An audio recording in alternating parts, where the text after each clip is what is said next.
Hello, everyone. We're going to give people a minute to log in, and we'll get back to you shortly. So thanks for your patience.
Hello, everyone. Thank you for joining our webinar today. I'm Katie Rogers from Mindmatrix, and we're very excited for our featured guest, Maria Chien, Service Director, Channel Marketing Strategies from SiriusDecisions, and Mindmatrix CEO and founder, Harbinder Khera.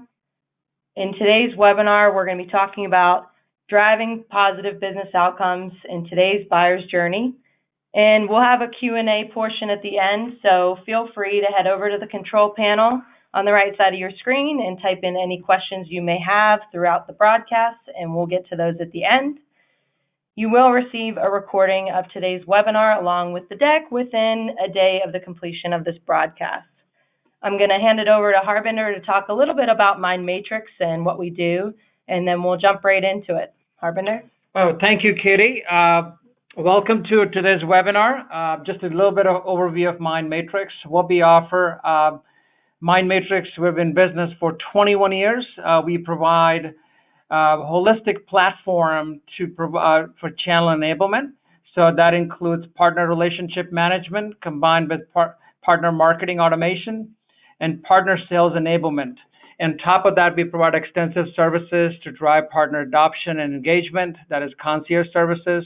And having all these different modules in one platform, the idea is to reduce the total cost of ownership drastically. So having said that, so I want to welcome Maria, and over to you, Maria. Thank you so much, Harbinder and Katie. It's my pleasure to be with you all today, talking about a really exciting topic around driving positive business outcomes in today's buyer's journey. So some of the things that we talk to organizations about is, how are you fueling your partner success? Most channel leaders agree that partner enablement is really critical to channel success, yet struggle to use it as a strategic lever for their business. We know that there has been shifts in B2B buyer behavior, disconnected selling motions, and more sophisticated marketing campaigns and tactics that partners don't adopt, and are just a few of the challenges that are really facing channel marketing leaders out there today. So I'm excited today to talk around the session is to really explore best practices and some use cases on how organizations can outperform their peers by taking a more deliberate, focused, and sustained approach to partner enablement and engaging in the right partner demand or through partner marketing automation programs.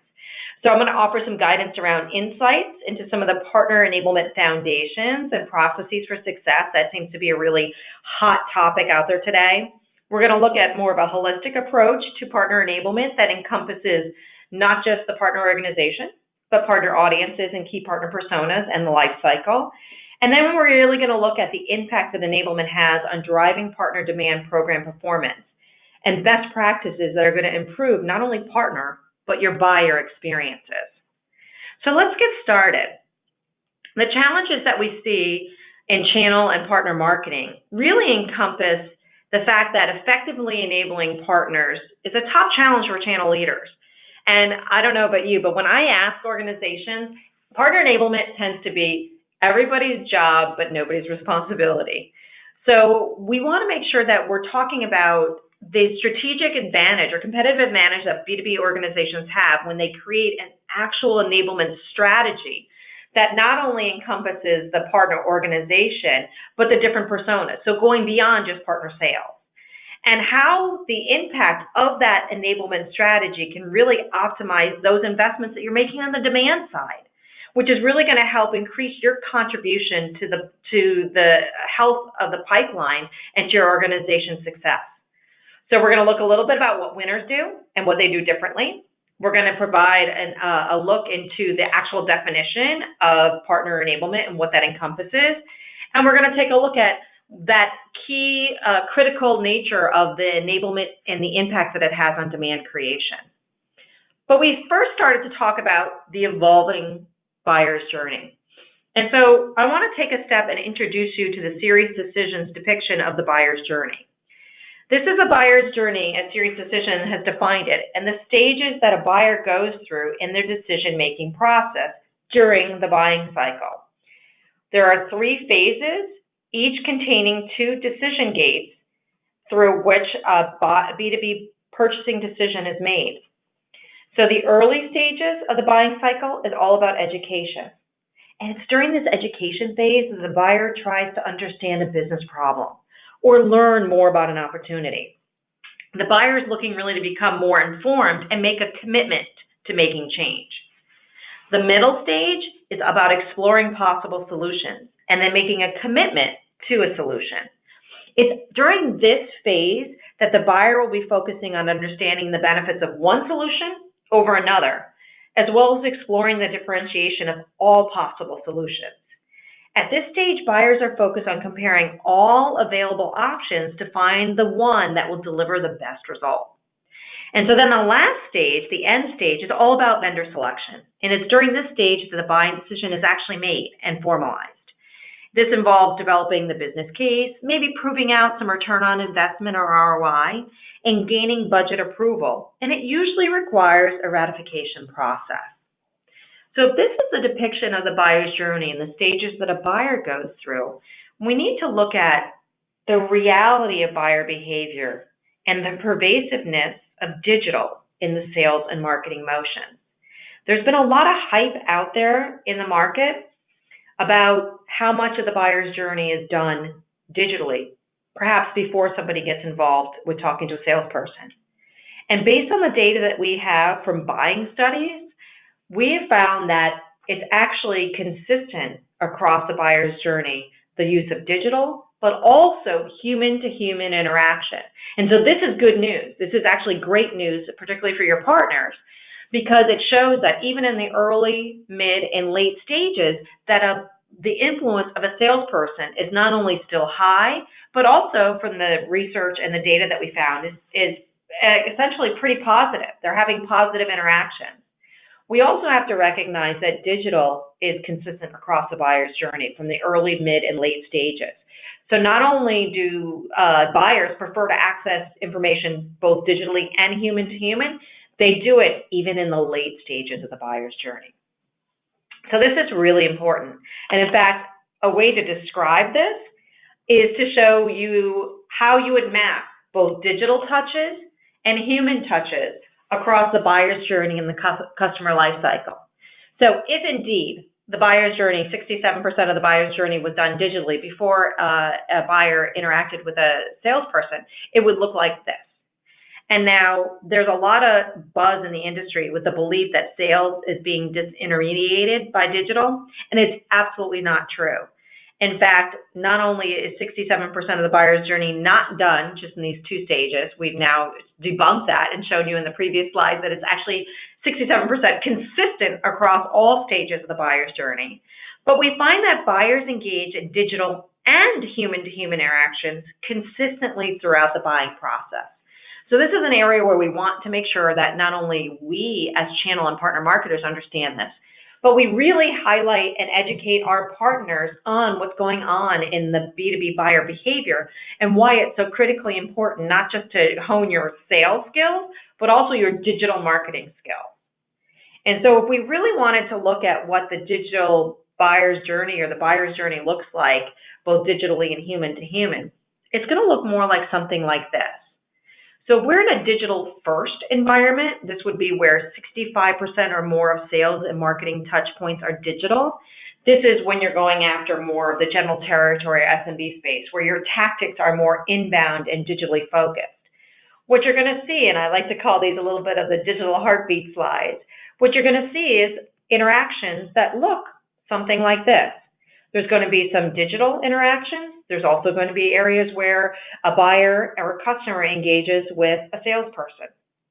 And so you can see that in a digital first environment, you're going to see more digital touch points, and you're going to see those buyers engaging more specifically in digital tactics, but also leveraging the human touches. Now, we're going to swap that out and look at more of a digital support environment. And this is more of a sales-led motion. So think of more of the account-based marketing, or where sales is really owning more of the process. We're going to see less than 35% of sales and marketing touch points being digital. And so it would look something like this. And so you're going to see that the human touches are much more critical. But you're also going to see that digital is still prominent against the buyer's journey and the customer life cycle.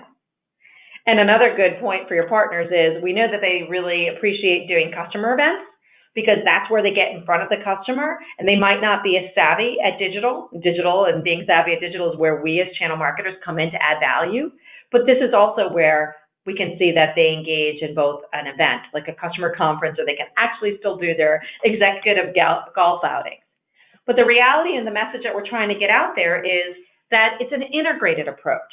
You can't just do digital, and you can't just do human to human. And in fact, of course, we have digital first and we have digital supported. We also have a digital hybrid, which a lot of buyers go through, more of a hybrid approach. And so this is where it's about between 35 and 65% of the touch points are digital. So again, digital and human-to-human interaction play a prominent role across the buyer's journey and the customer life cycle. So now we're touched and set the stage on what's happening with the B2B buyer today. Now we're going to talk about why partner enablement matters so much. Let's look at the critical nature and what's really happening out there with our sellers in reaction to the change in B2B buyer behavior. Well, we go back to our data and we actually look at SiriusDecisions Command Center and our benchmark data. And we asked our sellers, both direct and indirect, what are their largest challenges? What are their top challenges when they're addressing the new buyer behavior and the buying process out there today? And what we found was that 72% of them said they had an inability to connect offerings to buyer needs and challenges. This is huge. In an audience-centric world, we talked about what's happening with the B2B buyer. There's a need to also be completely persona and audience-centric. If our sellers and our partners can't connect our offerings to buyer needs and challenges, they're not going to be able to convert that buyer throughout the process.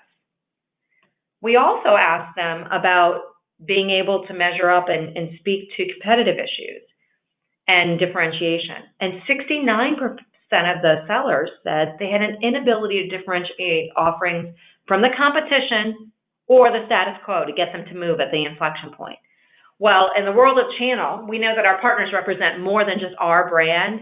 This is alarming, right? We need to make sure that not only do we educate our partners on our offerings, but also the differentiation of them. The key points is that when they go out there, they can actually confidently and competently articulate the value message of our offerings above and beyond any other offering.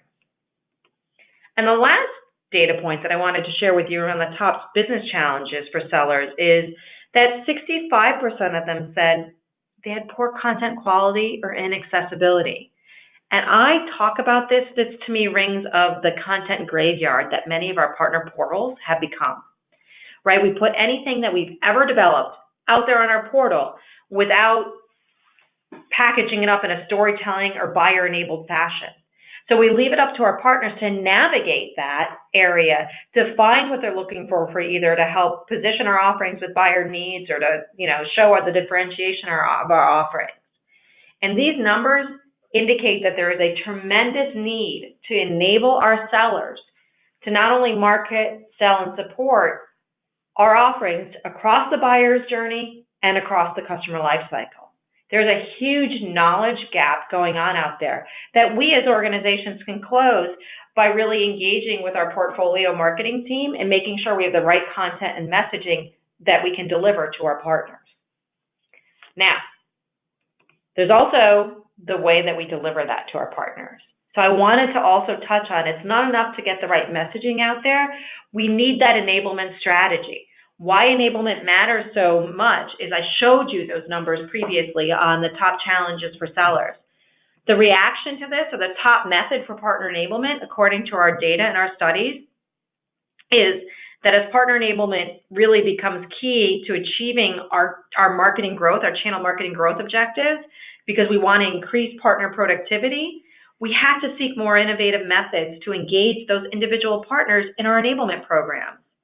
Alarmingly, the top method for partner enablement is on-the-job informal training. 83% for companies with less than $250 million in revenue, and 68% for larger companies. Typically, this method may meet the needs of a small number of very high-touch partners and may be accompanied by little or no formal enablement process that doesn't necessarily guarantee success. What we find is that what's on the job tends to mean is no structured, consistent enablement strategy or execution. Again, this goes back to my comment earlier about enablement being everybody's job but nobody's responsibility. It is time for channel marketing to step up and create a holistic, continuous partner enablement strategy that looks at not just the enablement of a partner organization, but also those individuals within the organization across the needs of our sellers in addressing buyer needs and challenges. And in fact, we know that many leading organizations are actually starting to establish partner enablement as a formal function and skill set, because when we went out and asked what winners are doing differently, and we looked at our SiriusDecisions Global CMO study, we asked CMOs, what is the top skill that they intend to enhance within their channel marketing organization? And we saw that 32% of them reported partner enablement. It is such a critical gap that we need to enhance it in the organization. So not only are our sellers having challenges, the programs that we deliver today on the job are not meeting the needs. And we're starting to see that the winners out there that are grasping this gap out there in the marketplace are actually starting to enhance the skills within the function of channel marketing to really look at not just how enablement has been done before, or even how it's been currently done today, but how it actually could and should be done. Really looking at it in that holistic, consistent fashion. So I gave you a lot of data, and I shared with you some of the challenges on both the seller side, the programmatic side, and even the internal function, right, the staffing and the resources. So now what? How can we look at addressing some of these challenges out there in the marketplace and leveraging some best-in-class processes and technology, right, platforms to deliver a better way, to make partner enablement more consistent, more scalable, and really more impactful? And so it's going to start with truly defining what partner enablement is. And SiriusDecisions defines partner enablement as ensuring that every partner has the knowledge, skills, and process expertise and access to assets, not the partner portal graveyard, but access to assets in a storytelling fashion that's going to help them maximize every buyer interaction, all the while driving preference for supplier offerings. We know that if we can create value in our enablement programs And if we make it easy for them to not only understand how to sell our offerings, how to position it against the competition, and make it easy to access this enablement and then the subsequent demand offerings, that it's going to relate to a much more positive partner experience. That's going to start to drive preference for your offerings because they're going to be armed with the knowledge, they're going to have the skills to react, and they're going to have the ease of doing business with you. So some of the pitfalls that we see organizations struggling with when it relates to partner enablement is that enablement efforts are all often siloed. They're not really tied to the engagement and demand programs. They're more focused on what we consider a sort of a corporate selfie, right? All about us. What do you need to know about us? They're not solution focused. They're not looking at the timing of when we deliver enablement programs. They're not looking at the audience. We're in an audience-centric world, so we can't just look at our buyer audience. We have to look at our partner audience. And they're not focused. They're not focused on specifically the partner's target markets and the buyer insights. So we really need to look at creating more solution-focused, just-in-time enablement that's not only customer-centric, but buyer persona-centric, and addresses the target market and the buyer needs that our partners are focused on, not just what we're focused on, but what our partners are focused on. Some of the issues and some of the pitfalls that we see is that when we don't address enablement in this solution, timing, audience-centric, and focused way, we tend to only look at the partner sales reps, and that's not enough. We need to make sure that we enable other dominant personas within the partner organization so we have breadth and depth. We know we can't just repurpose what we do for the direct side. It doesn't work. It's about 75 to 80% of the content can be repurposed. We got to create that additive piece.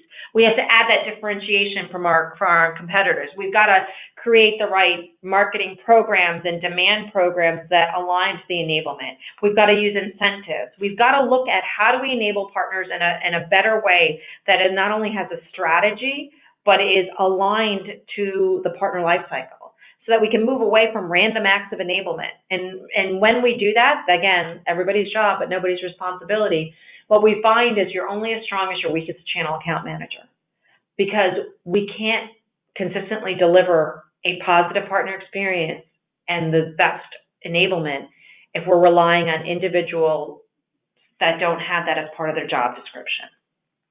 So we need to make sure that we create scalable, accountable, and strategic programs that address the needs of our partners. And one of the needs of our partners is really looking at what is the knowledge that we have to transfer to our partners. We need to really make sure that as we enable our partners, it doesn't become just about us, that corporate selfie that I mentioned, but how do we create the right information so that they can accelerate deals across the buying process? We need to make sure that we give them information about the target markets, the target buyers that they're focused on, our company, and how we measure up not just with our offerings, but also with the competition. And if we do this in a marketing to our partner way, so we're marketing all of this information to our partner, we will enable those partners then to take that information and provide it outwardly or through partner marketing to more effectively identify, qualify, accelerate, and close opportunities in pipeline. So this is critical. We need to look at it both to and through partner marketing to make sure that we enable them in the most effective way. And in doing so, I mentioned the need for identifying those partner enablement audiences. So consider within each partner type, there's a different set of primary personas that you need to consider in establishing and managing that partner relationship. We know, for instance, that large integrators, systems integrators, are going to have a staff or a team of people, right, and going to have dedicated marketing and support roles. We know that a smaller value-added reseller or dealer or franchise or broker is not necessarily going to have those marketing expertise on staff. So we need to look at what are not only the partner types, and we have to go beyond just the category of partner types, because we know that we also have to look at the way that that partner is transacting with us. So we know that there's been a lot of convergence out there in the marketplace. So a solution provider might also be integrating hardware, software, and support. we know that resellers might be influencing opportunities because they're doing a referral model. So we have to look at not only the category, but also the way that the partner organization is transacting with us, and thereby consider that within those different partner types, there's going to be a set of dominant personas that we're going to need to enable and market to. And so many of us start with the sales persona, forgetting that in many of the solution and the focus that I talked about, the pitfalls of enablement, really involve the marketing and the technical aspects of a solution. And so based on the partner type, you're going to have a different set of dominant personas. And we need to make sure that we create the right knowledge transfer and programs to address the needs of our partner audience and be very audience-centric when we look at that. So how do you take this? Take the definition of enablement, the creation of the right knowledge components that you need to use to enable partners in the best possible fashion, looking at some of the challenges that partner and partner sales do. So let's take a look and address what's a high-performance channel marketing look like today? What are winners doing that are different, that create better alignment, create more impact, that basically, at the end of the day, create more sales and close more sales? Because at the end of the day, we're trying to drive more effective and efficient partners that's going to drive productivity and result in higher performance. So we have to look at the impact that enablement has on demand marketing. And so if we're enabling our marketers in such a way that we've now looked at the buyer's journey and we educate them on the specific buyer's journey for our product and offering, and we align the right marketing fundamentals, and again, that might be, if it's a digital first, it might be all around digital marketing. If it's more of a sales-led motion, it may be looking at account-based marketing or customer marketing. So really identifying and giving them enough information about the specific buyer's journey for the offering or the campaign that you're working on. And then you deliver the aspect of your campaign, right? The step-by-step guide to what you're providing. It's the programs, the content, the access to assets that sit underneath the buyer's journey that are going to help at each of the inflection points. So the marketing fundamentals becomes a little bit altruistic because you're getting value and thought leadership out there in the marketplace. But when you marry up that value and thought leadership with the actual play execution, that step-by-step guide, very specific to your organization and that campaign and how you're supporting them, the power of the enablement activity and engaging in the demand offer, we actually see that the impact of timing of that is that partners are 3 times more likely to take you up on that demand offer if you do it on the heels of an enablement activity. Because you're providing value and stickiness in your program, and so it engages them, and it gets them to actually focus on you and your marketing, your campaigns, and your offerings. And while you have that your undivided attention or that sweet spot of engagement, you then deliver them the demand program. And so what we found is that enablement is a sweet spot of engagement. And when you do it in such a way, like the knowledge and the skills and the process expertise around your markets, your target buyers, the competition, your offerings, the specific buyer's journey that the buyer and the buying process that they're going through, and then you show them the demand offer, there's such value and stickiness in that motion that if you can create the timing where literally at the heels of this enablement offer, you make them the demand offer, you're going to see adoption go through the roof. We've seen actually organizations go from, 20% adoption of programs, maybe 30 if they're really engaged with their partners and they've segmented them appropriately. We've actually seen that number go up to 60 to 70%. So it's significant. Some of the key areas or secrets to success of that is using your incentives.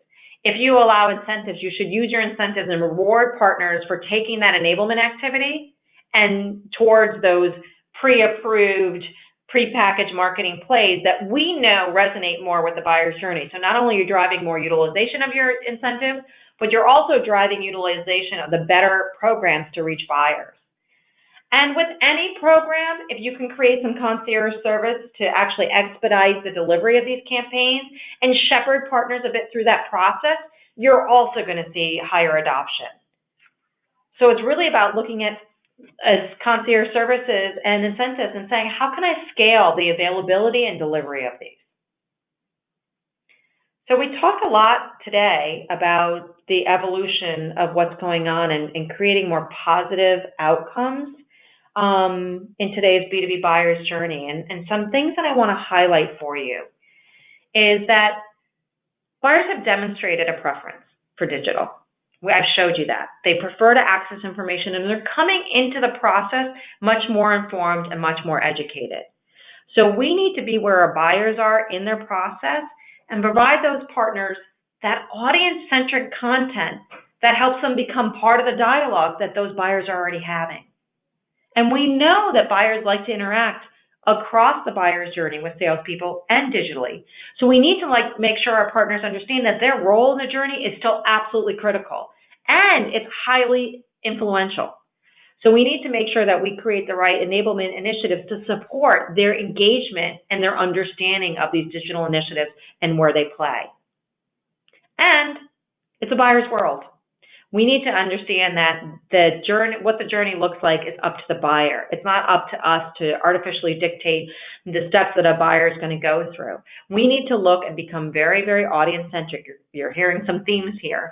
And understand what their preferences are and serve up the content in such a fashion that buyers have access to it, but we also point them towards our partners for them to participate in that buying process. And just with anything, not only need to be audience-centric, but we also need to be customer-obsessed. And we understand that, repeat business is critical, install-based marketing is critical to our partners. So we really need to help through enablement efforts, build out that customer success strategies, really show them where we've made investments and the return that we get on those investments, and really creating that customer success or customer engagement competency in their organization so that they don't lose out on their install base while perhaps they're developing and driving net new customer acquisition. So we really need to look at it across both the buyer's journey and the customer life cycle and enable our partners to be successful when representing our brand and marketing, selling, supporting, and servicing our offerings.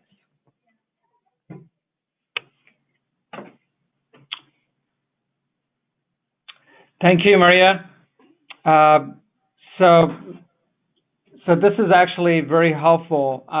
We've been working with Sirius for the last 5 years, and especially with Maria and her team. So, from a Mindmatrix perspective, we try to take, as Maria mentioned, that we should be looking at taking this channel enablement, partner enablement, more holistic approach, and creating something consistent and scalable that you can provide knowledge and content and expertise in more storytelling fashion. And that's something can really drive partner enablement. So one of the important things we talked about how you take the buyer journey and the content and providing these these plays for the partners. So we put that into practice based on the feedback we got from Sirius. So one of our client, Datto, this is actually this Sirius case study last year. So based on the same tactic and strategy, what we did, we provided marketing playbooks, sales playbooks, enablement playbooks, where we package in content and strategy and processes and made that available to all their partners. In the first year alone, last year, the engagement of the partners was up to 53% based on the tactics that we provided to the partners. And this year, we found out actually, we looked at the numbers, out of the 13,000 partners, the engagement went all the way up to, out of 13,000, 8,700 partners are actively engaged with the Datto's brand. And it's all based on what Maria talked about, packaging, content, strategy, and making that available in a consistent fashion to all your partners. So again, thank you, Maria, for your time. So we're gonna, if you have any questions, please let us know. Go ahead in the chat section, post your question. Please go ahead. So we've got one question here. Yes, please feel free to go to the question box and type them in. One, this looks like it's probably for you, Maria. How do we get started? That's probably the most common question that I get asked when I have a conversation like this. So you need to look at a couple of things, and I actually put it into 3 buckets. You need to look at you need to educate, you need to enable, and you need to provide prescriptive support. So what does that mean? That means looking at the thought leadership around what's happening with the B2B buyer, that they prefer digital, that digital is across the buyer's journey, that so is sales. And so really educating them on the why.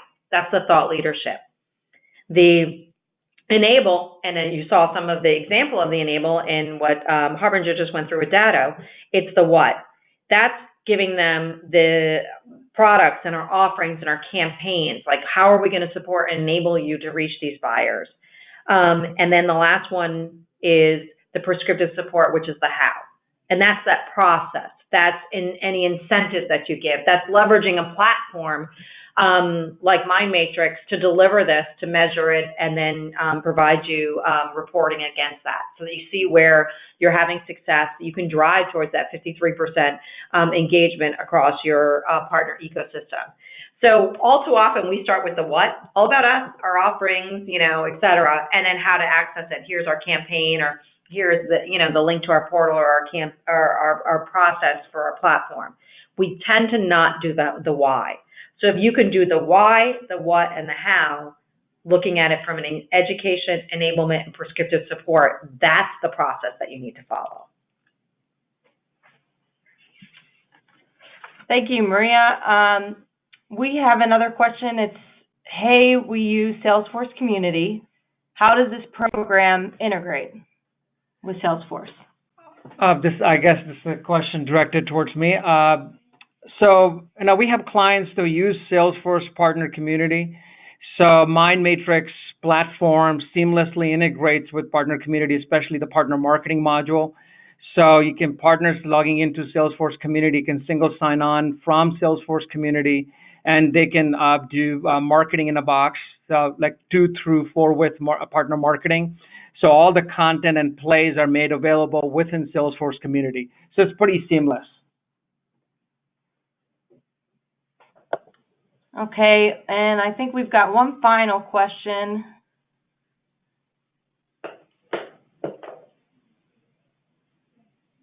How do you go about building a preferred agency list with channel profit marketing experts? Channel proficient, I think it says. Oh, channel proficient. So Maria, you want to take that one? So let me just expand this. Just hold on here. So the question is, how do you go about building a preferred agency list with channel proficient marketing experts so we can create campaigns? So how I work with organizations is we always start with the buyer, right? I mean, if we all center around the buyer, ourselves, our partners, and then the digital and marketing campaigns and providers of those, we should all be focused on the same objective. And so how do you go about that? I think there were 2 things. One, I heard channel proficient. I would absolutely advocate for working with an organization that has channel expertise, because there are complexities and nuances to the channel and partner relationship that become critical in rolling out success. And so having said that, how do you build a stable, really is what I think the question is, of channel proficient agencies, is to address the needs of the buyer's journey. So if you look at the buyer's journey and those, when I kind of laid out the marketing fundamentals, you identify what are the marketing tactics that resonate and will reach these buyers. And underneath, they have that step-by-step guide. Look at that step-by-step guide and address who can provide the right knowledge, skills, and expertise in packaging up the right content against this. I often hear organizations say, well, I'm going to do this, I'm going to do it with my corporate marketing team. And I find that they often miss the mark. And so the faster way is to pilot it with a platform and a set of agencies that have identified, those that can do social, those that can do digital marketing campaigns, those that are tied into the process how you enable and provide demand campaigns, because what you want to avoid is siloing off your activities. You don't want to enable a partner and at the end of the week or the end of the month or whenever you reconcile who's been enabled and say, oh, these guys are the ones that took the demand enablement, let me now give them the demand offer to take our campaigns. You want to make it as seamless and just in time as possible. So look at agencies and look at the availability of them to integrate into your demand process. We happen to have a demand process that we talk about at SiriusDecisions called the Fast Tracking Channel Demand Model that looks at that best-in-class go-to-market execution process for partners. And it looks at identifying the audience, both buyer and partner, the readiness, that's the enablement, the incentives, do I have concierge services, the demand offer, do I have the right stable of channel proficient agencies that work together that can be teed up and can either use our incentives or can integrate into our platform, and then the key measurement. And measurement is going to be critical to prove out the success. So you're also going to want to look at what is the reporting capabilities, even the output of a dashboard in these channel agencies to make sure that that becomes part of your process, because you should never fund either through incentives, resources, anything, something that you can't measure. So make sure that you build measurement and reporting capabilities into the process and into the decision-making process of who you engage with. Thank you, Maria. Thank you, Maria and Harbinder. That feedback was very insightful. That's going to conclude today's webinar, everyone. As I stated earlier, you will be receiving the recording as well as the slide deck in an email probably within the next 24 hours. Thank you so much for your time, and I hope you have a great day. Thank you.